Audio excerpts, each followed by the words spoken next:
Hi, welcome to How to Solve Problem Using Computers. I am Dr. Sugna, going to explain the algorithm for base conversion. First, let us understand the problem about number system. Computers can understand four different types of number system, which is decimal, binary, octal and hexadecimal. If you take decimal, the base value is 10, which means the decimal value can be framed using 10 digits. So those values or digits are from 0 to 9. Similarly, a binary number system can use only two values 0 and 1 and hence base is 2. For octal, the values could be between 0 to 7 and the base value is 8. For hexadecimal, it is 16. It allows the digits from 0 to 9 and after that it allows only the characters from A to F. 10 is represented as A, 11 is represented as B, 12 as C and 15 as F. Now, we need to write an algorithm to convert a decimal number to its corresponding base representation. We are going to generalize an algorithm, that is only one algorithm that will convert a given decimal number to any of its base. First, let us understand how the conversion is happening. Consider decimal to binary. So we have a decimal value 100 and it will be converted into the binary as shown here. The decimal value is represented with the subscript of 10 and the binary value will be subscript of 2, that is representing its base.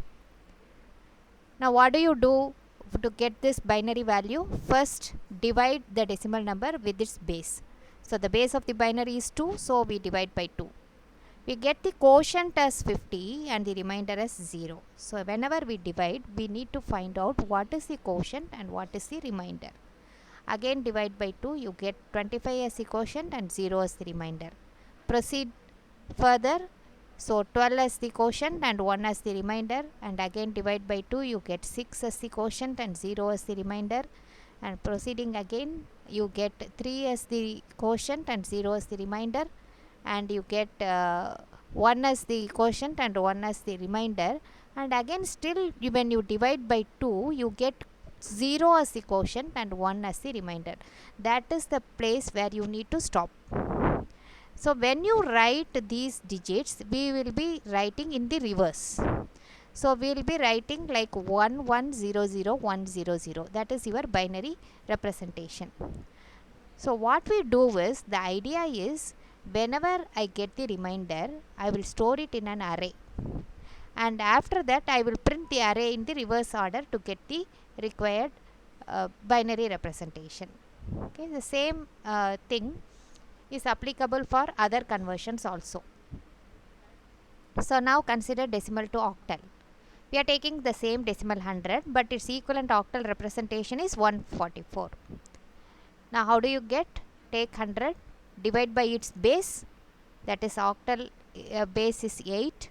So you get the quotient as 12 and remainder as 4, and again divide, you get a quotient as 1 and remainder is 4, and again if you divide, you will get the quotient as 0 and the remainder as 1. So that is the place we are stopping, and we write in reverse order. So we will write as 144, and which will be the octal equivalent. Now hexadecimal, the same process, we divide by 16. So you take this number, we divide by 16 and get 28 as the quotient and 8 as the remainder. Again divide by 16, you get 1 as the quotient and 12 as the remainder. But whenever you get a remainder which is greater than 9, it should be converted into the corresponding character. So 12 equivalent character will be C. As you know, after 9, 10 is represented as A, 11 is represented as B, and so 12 will be represented as C. Okay. So this is the hexadecimal equivalent. So the general observation is, given a number and a base, you have to find the remainder after division and as well as the quotient after the division, and as soon as you find the remainder, you just store it in an array. And then once so how long this should be computed when your quotient becomes 0, that is again when you divide you get quotient as 0. As long as the quotient is becoming 0, you need to continue this process. When it equals 0, then you need to stop and just print the reverse of the array. So this is the logic. Now let me represent the logic. So the input will be your base value and the n. N is the decimal value and base is the base conversion value. Then what you do is, first I just use this variable q, which will be the quotient. Initially it is equal to n. Okay, and I am using this index variable to refer this array index, because I told you, like, as soon as I get one remainder, I will put it in an array. So the first index of the array will be 0. So that is why I am using this variable index equal to 0.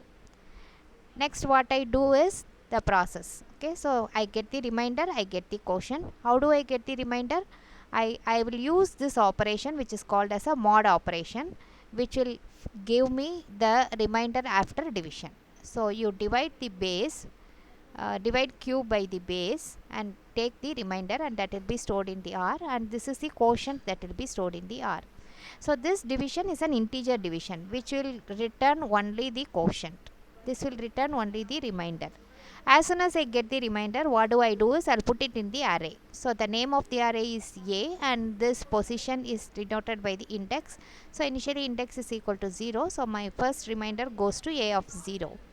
Then what I do, I have to increment my index to position for the next remainder. So index is incremented, and this process will be repeatedly done. As I told you, the termination is q is equal to 0. So as long as q is greater than 0, this process will be repeated. Now when you write the output, you have to reverse the array and print the array A. So this is the logic. Now this particular logic will work for conversion of decimal to binary, decimal to octal, no problem at all. But this will not work for decimal to hexadecimal, because if your remainder is greater than 9, it should be converted into the corresponding character. Now in this logic, whatever the remainder you get is stored in the array. So if your remainder is 12, directly 12 will be stored in the array, but that is not the case we want. So if it is greater than 9, the corresponding character has to be stored. So now how to introduce a generalized algorithm which can do all these three.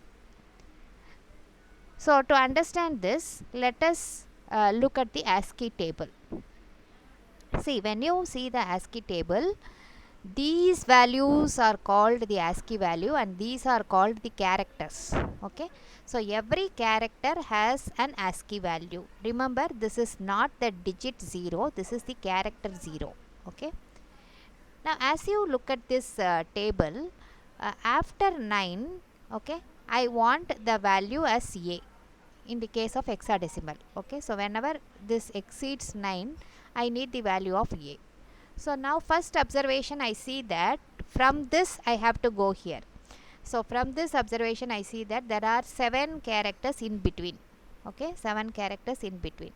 So what I do is, whenever I find the remainder, I need to add it to the ASCII value of 0. So see, the remainder is a digit. Okay, so that digit should be converted into the corresponding character. Now in order to do that, what we do is first store the ASCII value of 0. Now whenever you get some value, you just add with this ASCII value. Say for example, what we are doing is converting that digit into the character. So how do I do? See, first understand, if I give a character, okay, and I want the ASCII value, I can use the function code. ASCII code, it will give me the ASCII value.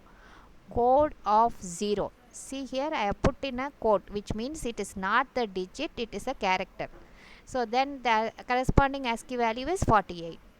And similarly, code of A is 65. Whereas if I have the ASCII value but I want the character, means I can use the function char. where the input will be the ASCII value and the output will be the corresponding character. Okay. Now, what I do in this logic is, understand here, first I will store this ASCII value in some variable, and I get the remainder, and I will add the remainder with this ASCII 0. That is, when whatever the remainder I get, I add it with this ASCII value, and I try to find whether this ASCII value exceeds 9. Okay, so exceeds 57. So if it exceeds 57, then what I do is I have to skip these 7 characters, so I add 7 to it, and after adding 7 I will reach here, and you convert this ASCII value to this character by using this function, so that I can store the character in the array. So this is the logic we use. So let me explain here now. So the input is same. The process is, as I told you, you store the ASCII value of 0, that is 48, to one variable, that is ASCII 0. Then you do while q is greater than 0, the same process, and then what I do here is, as soon as I get the remainder, I add it with the ASCII 0, and that is stored in one variable ASCII, and then I am comparing whether it is greater than 57. If it is so, I will just add 7, because to skip this character to reach this character value. Okay, so ASCII is equal to ASCII plus 7, and then I will just convert that ASCII into the character by using this function character. Okay, this ASCII will be having the ASCII value. I want to convert that into character, so I will use this and store it in this array, and then index is equal to index plus 1. So this will help me to resolve the conversion of decimal to any base. So finally you have to reverse the array and print the array. So the algorithm steps is also given. So first you have to read the value of n and the base. You have to initialize whatever I have told in the logic, I have represented in the steps. That's it. So then you will be checking whether q is greater than 0. If so, you will compute the remainder, you compute the quotient, and then you add the remainder with this ASCII 0, that is with 48. And if this new ASCII value is greater than 57, then I will add 7 to this ASCII value. Then I will convert that ASCII into the character, and I will store it into the array. And you will be incrementing the index by 1. So these steps will be repeated, that is 5 to 10 will be repeated as long as q is greater than 0. Otherwise you will be displaying the array A in the reverse. That's it. Okay, thank you for watching. Subscribe and wait for my next video. Thank you.